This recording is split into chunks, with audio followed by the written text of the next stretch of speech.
자, 우리 2학년들 8번 영상, 우리 이번 시험범위 드디어 마지막 영상입니다. 여기까지 오시느라 고생하셨고요. 이렇게 우리 4번의 과정을 거치면 3학년이 될 겁니다. 그리고 3학년 때 이렇게 3번을 거치면 멋진 고등학생으로 여러분들이 성장하실 수가 있겠죠. 이제 일단은 우리가 지금 하는 이 영상까지가 우리 이번 중간고사 시험 범위라고 생각해 주시면 됩니다. 교과서로는 우리가 92페이지 부분에 여중에서도 왼쪽 파트만 볼 거예요. 92쪽의 오른쪽은 이슬람 관련이라서 우리가 이번 시험 범위에서는 다루지 않을 겁니다. 자, 왼쪽에 4번부터 볼게요. 우리 지난번에 십자군 전쟁을 했는데 결과가 어땠어? 첫 번째 십자군 빼고 그 이후에 실시된 십자군은 모조리 다 실패했다라는 내용 봤었죠. 그래서 원래는 십자군 전쟁 때는 이 교황권이 절정에 달해 있는 상황이니까 교황이 야, 내 따라와서 같이 우리 성제복하러 가자 하면 왕이든지 제후든지 기사들이든지 모두가 다 교황을 따라갔었단 말이야. 그런데 예루살렘을 결국 탈환하는데 실패하게 되면서 교황의 권위는 뚝 떨어지게 됐고요. 흑사병으로 인해서 이 유럽 내부에 이제 인구가 또 점점 줄어들게 되니까 이런 경향들은 조금 더 가속화되는 모습을 보입니다. 우리 지난번에 흑사병 때문에 뭐 영주들의 거의 권한이 약화되었다 이런 내용 봤었죠. 그런데 이제 반면에 왕의 힘은 오히려 더 커졌어요. 왜냐하면 영주들의 힘이 약해지니까 원래 왕이 모든 자기의 나라를 다스릴 힘이 부족해서 이제 그 지역의 이제 영주들한테 그 지역을 이제 떼주고 네가 알아서 거기 다스려라는 식의 봉건제가 실시됐다라고 했었죠. 그런데 이제 그 영주들의 힘이 약해지니까 자연스럽게 왕의 권력은 더 커집니다. 그러면서 14세기 초가 되면 프랑스 왕이 다시 어떻게 보면 교황의 심기를 거스르는 일을 해요. 그게 뭐였냐면 성직자에게 세금을 거두는 문제였습니다. 우리 지난번에 카노사의 굴욕대는 뭐 때문에 싸웠는지 기억하세요? 왕과 제후가 성직자를 임명할 수 있냐 없냐, 즉 성직자 임명의 문제로 싸웠다면 지금 교황의 힘이 약해진 뒤에는 뭘로 싸우냐? 성직자에게 세금을 물리냐 안 물리냐의 이 문제를 두고 갈등이 벌어지게 된 거예요. 당연히 왕은 세금을 거두려고 하고 교황은 안 된다라고 주장을 했겠죠. 이렇게 되니까 프랑스 왕은 군대를 동원해가지고 교황을 납치해버려 체포를 해옵니다. 그래서 원래 교황청이 위치했던 곳은 로마였는데 프랑스 남부에 있는 도시였던 아비뇽이라는 곳으로 교황을 옮겨버려요. 그래서 교황을 자신의 통제 아래에 두는 일이 벌어지게 됩니다. 이 사건을 우리는 아비뇽 유수라고 부릅니다. 그 성경에 나오는 바빌론 유수 그거랑 이제 거기서 나온 말인데, 그러니까 이제 어떻게 보면 어디로 쫓겨나가지고 박해를 당하는 상황이다라고 표현을 하는 거죠. 그 뒤에 로마에서는 또 로마 나름대로 교황을 세우고 프랑스에서는 또 아비뇽에서 나름대로 교황을 세우면서 두 명의 이제 대립되는 교황이 등장하는 그런 좀 이상한 사태까지 벌어졌던 게 이때의 상황이다. 그럼 왕이 지가 막 교황 데리고 와가지고 납치하고 이런 게 가능했던 이유가 이 당시에 그만큼 교황의 권위가 추락을 하고 왕의 힘이 강해졌기 때문이다라고 보시면 됩니다. 그것의 결정적인 이유는 뭐다? 앞서 진행했던 십자군 전쟁의 실패 때문이다라고 이해해 주시면 되겠습니다. 자, 이런 왕권의 힘이 강해졌음을 보여주고 또 이런 왕권의 힘을 더욱더 강하게 만들어주는 사건이 한 가지가 있었는데 그게 바로 밑에 간단하게 설명에 나와 있는 백년 전쟁입니다. 백년 전쟁은 말 그대로 프랑스와 영국이 100년간 치렀던 전쟁이에요. 물론 그렇다고 해서 100년 내내 지냈던 것은 아니고 중간중간에 휴식했던 시기가 있긴 한데 모든 전쟁의 과정을 통합하면 100년이 됩니다. 100년이 넘어요. 이 당시에 프랑스 안에 지금의 우리가 알고 있는 그 프랑스 땅 안에 영국의 왕실이 가지고 있는 토지가 있었어요. 그래서 이 프랑스 안에 있는 영국 영토를 누가 가지냐라고 하는 그 소유권을 둘러싸고 영국이랑 프랑스가 전쟁을 벌이게 되는데 이 과정을 통해서 영주랑 기사가 많이 희생을 당하게 됩니다. 특히나 이때 화약 무기가 보급이 되게 되면서 이때 누구의 중요성이 크게 떨어지게 되냐면 기사의 중요성이 떨어집니다. 원래는 기사 한 명 한 명이 굉장히 중요한 병력이었는데 이제는 대포 쏘고 하면 뭐 기사 10명이든 50명이든 대포 한 방 맞으면 다 죽잖아요. 그렇기 때문에 기사의 중요성이 크게 떨어집니다. 그리고 이에 반면에 전쟁 비용을 마련하기 위해서 왕들은 세금을 걷어요. 그럼 세금을 거두는 권한이라던가 군사를 동원하는 권한이 당시에 누구에게 생겼다? 당시에 국왕에게 집중되게 됩니다. 그 말은 지금 기사에 비해서 국왕의 힘이 어떻게 된 거야? 엄청나게 강력해지게 된 거죠. 여러한 100년 전쟁의 과정을 거치게 되면서 특히나 프랑스 같은 경우에는 프랑스가 전쟁에서 승리하거든요. 밑에 나오는 이 잔다르크의 활약 덕분에 프랑스가 승리를 하게 되었고 최종적으로는 영국 영토, 프랑스 안에 있었던 영국 땅을 다 프랑스가 가져오게 되면서 프랑스 국왕의 힘은 더욱더 강력해지는 모습을 보이게 됩니다. 그리고 이 100년 전쟁이란 과정을 거치면서 프랑스 안에 있던 사람들은 원래 자신들이 그냥 프랑스인이라는 정체성보다는 내가 그냥 이 영주가 가지고 있는 장원에 속한 사람이다라는 인식이 더 강했었는데 영국 대 프랑스라고 하는 이 큰 싸움이 벌어지게 되면서 나는 이 장원의 사람이 아니라 프랑스의 사람이구나라는 인식이 생겨나게 된 거예요. 뭐 예로 들자면 우리가 같은 반에 있지만 내가 이제 우리 반이라는 정체성은 부족할 수 있는데 나는 내가 놀고 있는 내 친구 무리로서의 정체성이 더 강할 수 있잖아요. 근데 예를 들어 우리 5월 달에 있을 체육대, 그런 체육 한마당에서 반별로 대항전을 하게 되면 너 우리 반, 뭐 2학년 1반 혹은 2학년 2반 혹은 2학년 3반으로서의 정체성이 강해지게 됩니다.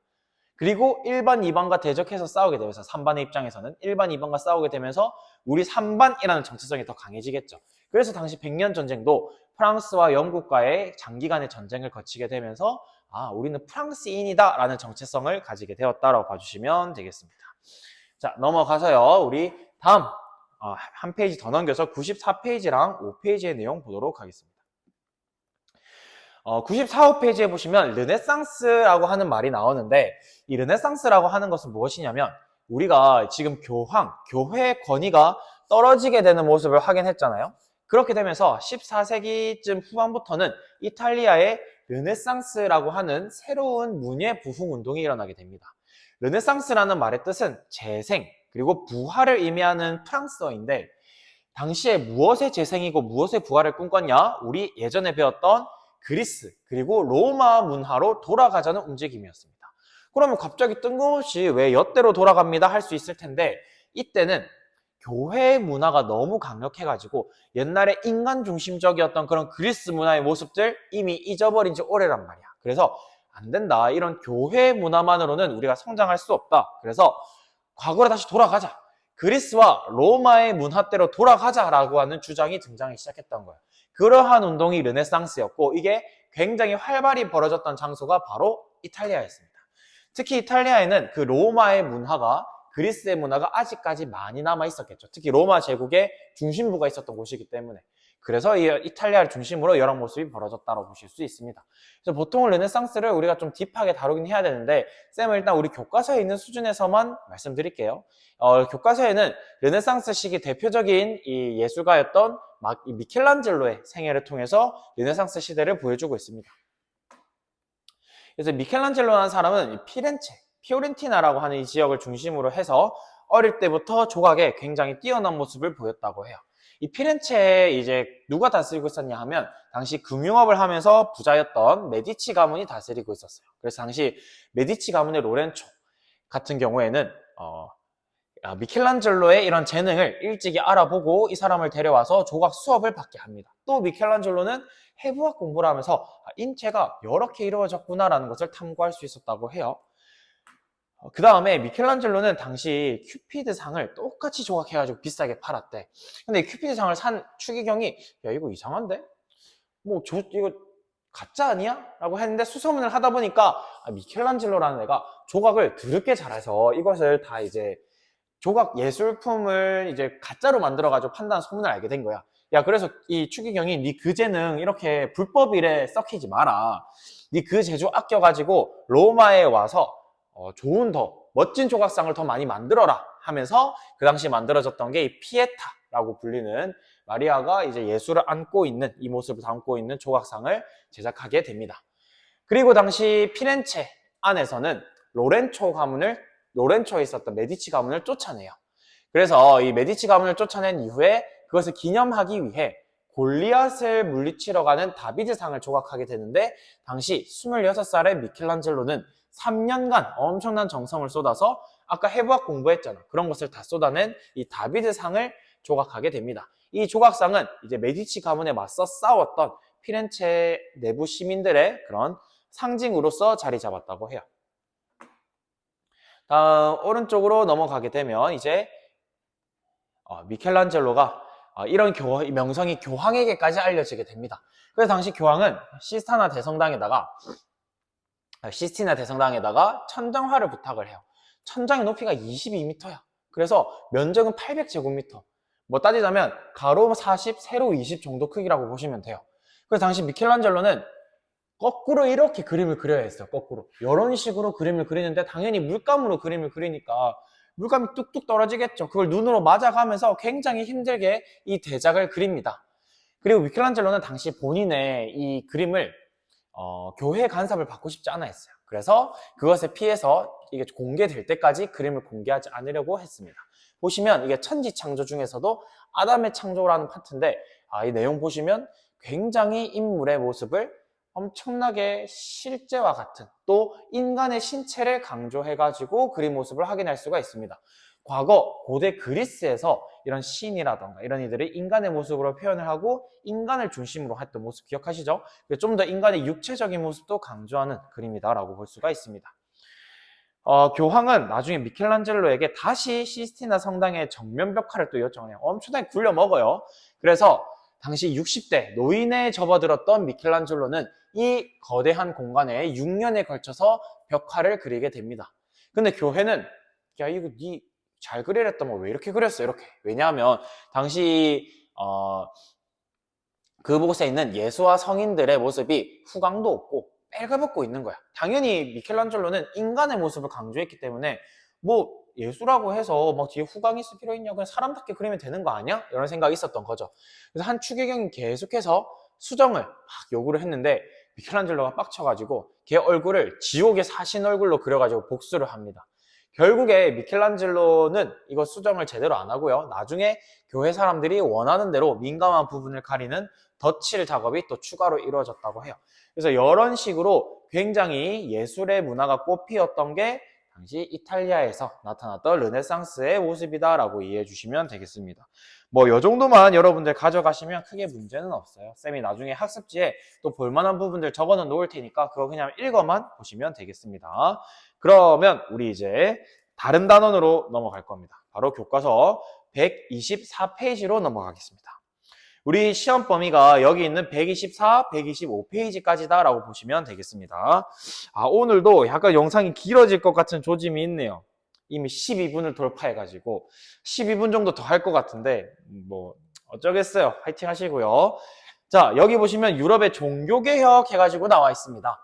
자, 우리 지난번에 십자군 전쟁 이후에 교황의 권위가 크게 떨어졌다라고 얘기했었죠. 그러면서 자연스럽게 교황의 권위가 떨어지니까 결국 돈 있는 놈들이랑 결탁을 하게 되면서 교회는 점점 더 부패를 하게 됩니다.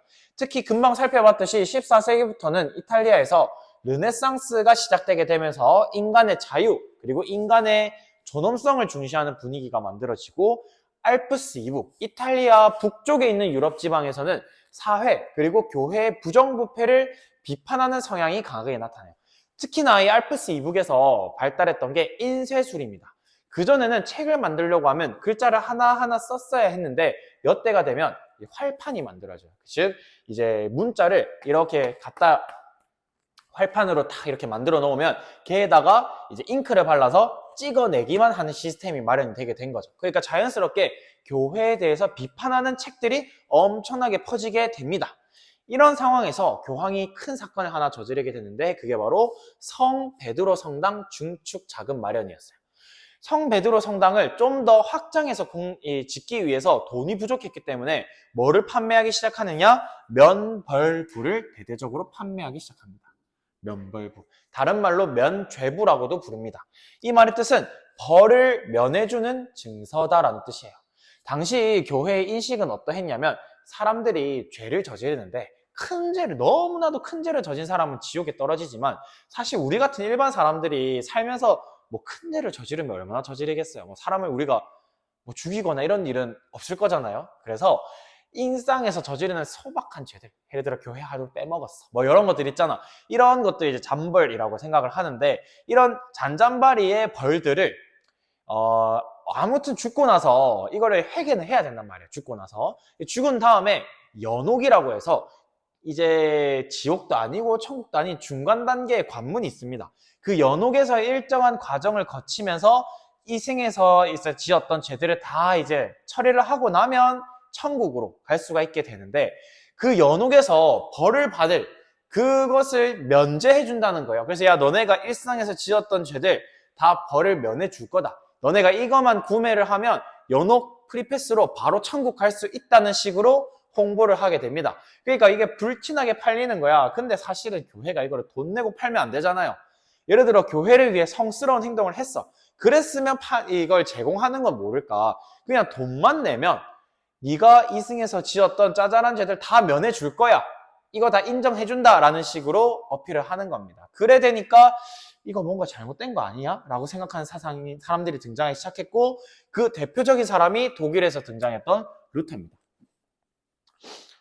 루터는 당시 비텐베르크라고 하는 지역에 있었는데, 그 비텐베르크 성 벽면에다가 95개조 반박문을 발표해요. 95개의 이 교회의 문제점들을 따박따박 비판한 글을 발표를 한 거야. 그리고 이 교회의 면벌부에 대한 내용을 이 글에서 비판하게 됩니다. 그래서 이 사람에 대한 비판은 처음에는 면벌부에 대한 면벌 판매에 대한 비판으로 시작을 했는데, 점차 교회가 이 루터를 탄압하게 되니까 본인도 처음에는 그 정도 생각은 아니었는데, 점점 흐르다 보니까 얘네들이 생각이 나랑 너무 안 맞다. 아예 지금의 교회, 지금의 교황은 내가 생각하고 있는 제대로 된 교회, 제대로 된 카톨릭과는 전혀 거리가 멀구나 라고 생각하게 되면서 기존 가톨릭 교회의 교리와 교황의 권위에까지 이 사람이 대적을 하게 됩니다. 이 루터의 주장은 앞서 설명했던 인쇄술의 발달 덕분에 책으로 엄청나게 퍼져나가게 되면서 많은 지지를 받게 되었고요. 오랫동안의 투쟁 과정을 거치게 되다가 95개조를 반박문을 발표한 지 대략 한 40년쯤 만에 1555년에 여러 전쟁 과정들도 거치거든요. 교황에 이제 찬성하는 사람들이랑 루터를 옹호하는 이런 애들끼리 제후들끼리 막 싸우는 일도 벌어져요. 그런 전쟁들 끝에 아우크스부르크 화의입니다. 화의는 평화회의라고 봐주시면 돼요. 평화회의. 에서 화의자 떼온 거예요. 이 화의에서 각 제후들이 결정을 내리면서 루터파를 오케이, 그냥 너네들 공식적으로 믿어도 된다라고 인정을 할게 라고 하게 되는 거죠. 그러면서 이 루터의 주장이 공식적으로 인정되었다. 당시 루터의 주장이라고 하면 제일 핵심적인 게 뭐였냐면 오직 믿음을 강조하는 겁니다. 야, 저런 면벌부 필요 없다. 뭐만 있으면 되냐? 믿음만 있으면 된다. 이 하나님에 대한 믿음만 있으면 자연스럽게 너에 대해서 은총을 내려줄 거다라는 주장을 했던 게 당시 루터의 주장이었다라고 보시면 됩니다. 그래서 인간은 믿음만 가지면 은총을 받게 된다. 그리고 성경이 최고다라는 식의 인식을 하게 된 거죠. 성경이 없는 거 다 없어. 성경에 교황 없잖아. 성경에 교황도 없는데 너 뭐야? 약간 이런 식의 주장까지도 발전을 하게 된 겁니다. 밑에 보시면 면벌부에 대한 내용이 자세하게 나오는데, 자, 면벌부란 가톨릭 교회에서 죄를 지은 사람이 받아야 하는 고통스러운 형벌을 줄여주거나 면제해주기 위해 발행한 증서. 그래서 면벌부라는 게 원래 이걸 줄 수는 있는 거야. 당연히 줄 수 있는 건데 너무 남발을 한 거죠. 뭐까지 가면서 돈 받고 팔아가면서까지 남발을 하게 되니까 많은 문제를 일으키게 되었고, 일부 성직자들은 면벌부로 네가 옛날에 지었던 모든 죄, 그리고 네가 앞으로 지을 죄까지도 용서받을 수 있다라고 주장을 합니다. 그러니까 이제 사람들이 겁내게 사가겠죠. 그래서 이런 게 당시 교회에서 발행했던 면벌부의 글입니다. 한번 봐주시면 좋겠습니다. 그 밑에 보시면 이제 루터에 대한 내용이 조금 더 자세하게 적혀 있거든요. 그래서 95개조 반박문에 대한 내용, 이런 것들이 있었구나 한번 꼭 봐주셔야 되고요. 당시 루터가 95개조 반박문에서는 오직 신앙, 믿음과 은총으로만 가능했고, 이 신앙의 근거는 성경밖에 없다라고 주장을 했습니다. 그래서 이러한 글이 인쇄술의 발달로 퍼져나가게 되면서 이 사람은 성경을 또 독일어로 번역해가지고 널리 많이 출간을 하게 돼요. 그래서 이런 식의 루터의 주장이 빠르게 퍼져나갈 수가 있었다. 자, 근데 루터 말고도 당시에는 제네바, 지금 스위스에 있는 제네바에서 칼뱅이라는 사람이 예정설을 주장하면서 종교개혁에 나서게 됩니다. 이러한 칼뱅의 주장 또한 유럽의 각지로 퍼져나가게 돼요. 그래서 이 종교개혁을 주장하는 사람들이 각지에서 이제 등장하기 시작하는 겁니다. 아까 봤던 루터, 그 다음에 제네바의 칼뱅, 그리고 영국에서는 이 혼 문제를 둘러싸고 국왕이었던 헨리 8세가 교황이랑 한번 크게 싸웁니다. 그러면서 헨리 8세가 야, 난 너네랑 같이 안 갈래? 난 다른 길 갈 거다 라고 하면서 영국만의 또 영국 국교회를 수립하면서 또 떼어져 나가요. 그래서 이 시기에는 기존의 로마 가톨릭에서 루터에 따르는 루터파, 칼뱅을 따르는 칼뱅파, 그리고 영국에서는 영국이 나름대로 또 영국 국교회를 만들게 되면서 또 다른 종파들이 생겨나기 시작했다라고 이해해 주시면 됩니다. 이러한 과정들이 바로 종교 개혁이다라고 이해해 주시면 돼요. 칼뱅의 주장은 좀 간단한데 우리가 죽어서 천국에 갈지 혹은 지옥에 떨어질지는 이미 예정이 되어 있다라고 주장을 해요. 그러면 사실 우리들 입장에서는 다 예정되어 있으면 그냥 개판으로 살면 되는 거 아니에요? 할 수 있는데 이 사람의 주장은 그겁니다. 이미 예정이 되어 있기 때문에 너 스스로 천국에 갈 것이다 라는 믿음을 가지고 천국에 갈 사람처럼 이승에서 행동을 해야 된다는 거야. 네가 만약에 지옥에 갈 것처럼 행동을 하면 너는 아마 지옥에 갈 놈으로 예정이 되어 있는 걸 거다. 그렇기 때문에 네가 여기서도 천국에 갈 사람처럼 네 소임, 네가 맡은 이 소명을 다 해야지만이 네가 천국에 갈 사람으로서의 그런 덕목을 갖추는 거다라는 식의 주장을 하게 됩니다.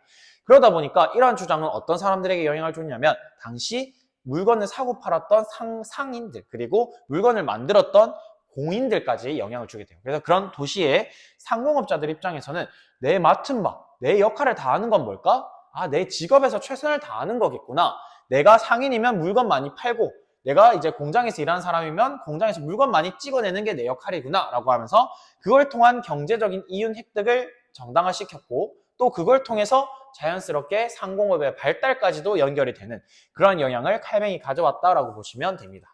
자, 이런 루터와 칼뱅의 주장 그리고 영국처럼 이 새롭게 등장한 종교개혁 세력들을 우리 어려운 말로 신교라고 부릅니다. 새로운 종교라고 신교라고 부르는 거야. 그런데 기존에 있었던 로마 가톨릭 교회는 우리가 구교라고 불러요.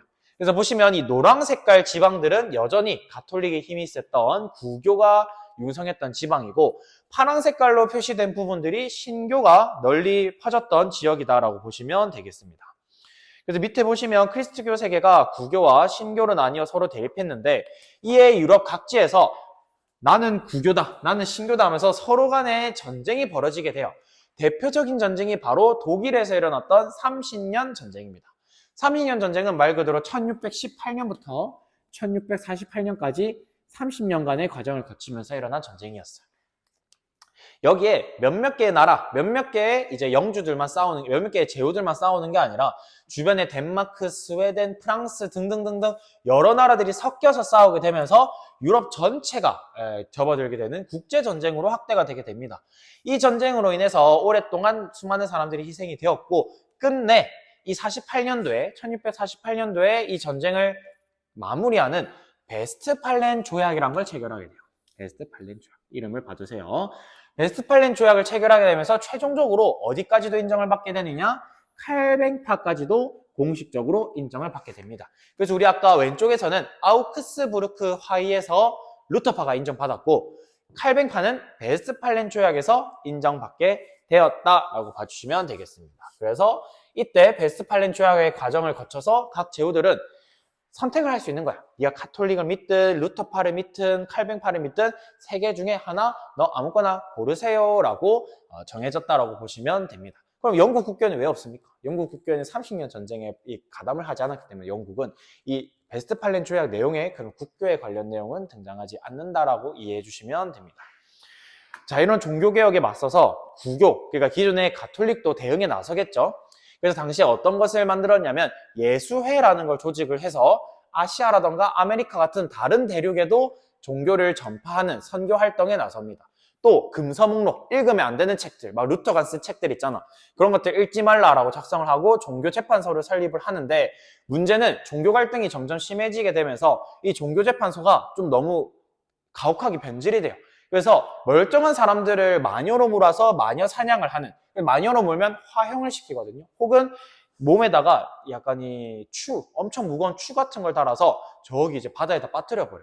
다시 못 올라오게. 이렇게 해버리면서 희생양을 만드는 그런 종교재판이 벌어지기도 했다. 근데 특히나 이런 종교재판 당시에는 힘이 없는 이제 여성들 그리고 힘이 없는 계층들이 이런 마녀로 몰려서 사람들의 공공의 적이 돼가지고 죽임을 당하는 좀 안타깝고 끔찍한 일이 벌어지기도 했다 정도 봐주시면 되겠습니다. 내용은 여기까지. 25분 딱 됐네요. 지금 말하는 순간.